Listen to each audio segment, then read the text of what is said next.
नमस्कार, India speak daily में आपका स्वागत है और मैं हूं आपके साथ मिंटू झा।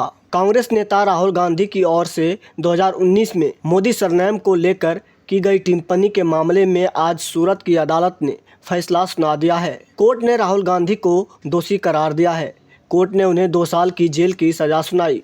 हालांकि मामले में उन्हें तुरंत ही जमानत भी मिल गई। आइए जानते हैं राहुल को किस आरोप में सजा हुई है, मामले में अब तक क्या क्या हुआ है। सजा पर राजनीतिक दलों ने प्रतिक्रिया भी दी है। राहुल के पास आगे का क्या विकल्प है। सजा के बाद क्या राहुल की सांसद सदस्यता भी छिन सकती है। पहले किन जनप्रतिनिधियों की सांसदी या विधायकी इस वजह से जा चुकी है, तो इन सारी पहलुओं पे अभी बात करेंगे। सबसे पहले मोदी उपनाम टिप्पणी केस में अभी तक क्या हुआ है। कांग्रेस नेता राहुल गांधी की ओर से 2019 में मोदी सरनेम को लेकर की गई टिप्पणी के मामले में गुरुवार को सूरत की अदालत ने फैसला सुना दिया। कोर्ट ने राहुल गांधी को दोषी करार दिया है। धारा 504 के तहत राहुल गांधी को 2 साल की सजा सुनाई गई है। हालांकि कोर्ट ने फैसले पर अमल के लिए 30 दिन की मोहलत दे दी। इसके साथ ही उन्हें तुरंत जमानत भी दे दी। अगले 30 दिन के अंदर राहुल के पास सूरत कोर्ट के फैसले को हाई कोर्ट में चुनौती देने का वक्त होगा। इस मामले में याचिका दायर करने वाले बीजेपी विधायक पुर्नेश मोदी का भी बयान आया है। दूसरी तरफ राहुल गांधी के खिलाफ इस मामले में मानहानि का केस दायर करने वाले पुर्नेश मोदी ने बयान दिया है। उन्होंने कहा है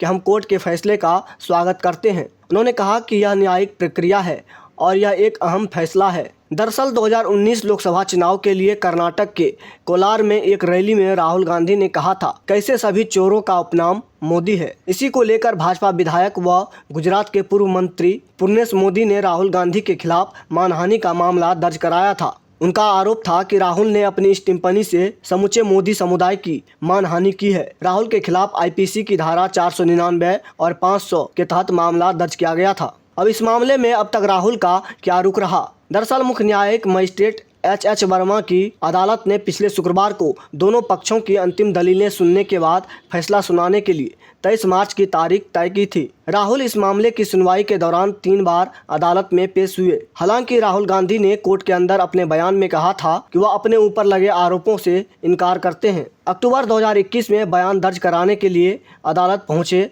राहुल ने खुद को निर्दोष बताया था। तो अब राहुल के पास इस मामले में क्या विकल्प है। राहुल गांधी के वकील ने कहा कि हम फैसले को चुनौती देंगे। उन्होंने बताया कि उनके पास अभी 30 दिन का समय है। वो जिला अदालत में चुनौती देंगे। अगर फैसला हमारे पक्ष में नहीं आया तो आगे हाई कोर्ट और सुप्रीम कोर्ट भी जाएंगे।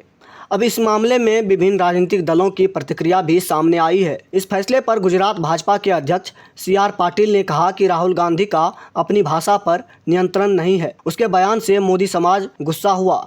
केंद्रीय कानून मंत्री किरण रिजिजू ने कहा कि राहुल गांधी जो भी बोलते हैं उससे सिर्फ नुकसान ही होता है। उनकी पार्टी को तो नुकसान होता ही है, ये देश के लिए भी अच्छा नहीं है। वहीं सजा का ऐलान होने के बाद राहुल गांधी ने ट्विटर पर पोस्ट करते हुए लिखा कि मेरा धर्म सत्य और अहिंसा पर आधारित है। सत्य मेरा भगवान है, अहिंसा उसे पाने का साधन। तो राहुल के समर्थन में उतरी प्रियंका ने भी ट्वीट करते हुए कहा, डरी हुई सत्ता की पूरी मशीनरी साम दाम दंड भेद लगाकर राहुल गांधी जी की आवाज को दबाने की कोशिश कर रही है। मेरे भाई ना कभी डरे हैं ना कभी डरेंगे। सच बोलते हुए जिए हैं, सच बोलते रहेंगे। देश के लोगों की आवाज उठाते रहेंगे। सच्चाई की ताकत व करोड़ों देशवासियों का प्यार उनके साथ है। इसके अलावा राहुल को मिली सजा पर प्रतिक्रिया देते हुए कांग्रेस अध्यक्ष मल्लिकार्जुन खड़गे ने कहा, हमको मालूम था पहले से ही यह लोग जज को बदलते गए, ये सारी चीजें करते गए। हमको तो अंदाजा लग रहा था, लेकिन हम कानून में विश्वास रखने वाले हैं। कानून के तहत लड़ेंगे। अब आगे देखेंगे कानूनी कार्रवाई क्या कर सकते हैं। वहीं कांग्रेस नेता दिग्विजय सिंह ने कहा, उन्होंने नरेंद्र मोदी का नाम नहीं लिया। क्या मोदी नाम लेने पर मानहानि हो सकती है।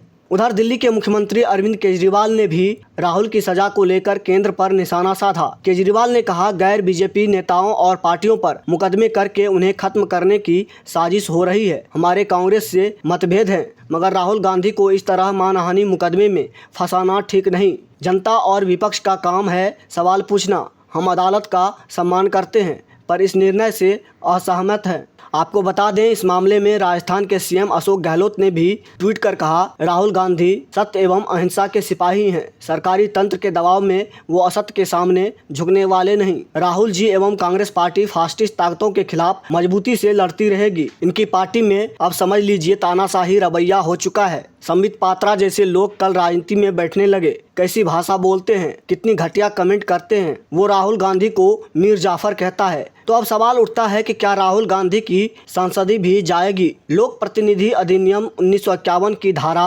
8(3) के मुताबिक अगर किसी नेता को 2 साल या इससे ज़्यादा की सज़ा सुनाई जाती है तो उसे सज़ा होने के दिन से उसकी अवधि पूरी होने के बाद आगे 6 वर्षों तक चुनाव लड़ने पर रोक का प्रावधान है। अगर कोई विधायक या सांसद है तो सज़ा होने पर वह अयोग्य ठहरा दिया जाता है। उसे अपनी विधायकी या सांसदी छोड़नी पड़ती है। संविधान विशेषज्ञ सुभाष कश्यप कहते हैं कि राहुल गांधी को 2 साल की ही सज़ा जरूर हुई है, लेकिन सजा अभी निलंबित है। ऐसे भी फिलहाल उनकी सांसदी पर कोई खतरा नहीं है। राहुल को अगले 30 दिन के भीतर ऊंची अदालत में फैसले को चुनौती देनी होगी। अगर वहां भी कोर्ट निचली अदालत को बरकरार रखती है तो राहुल की सांसद सदस्यता जा सकती है।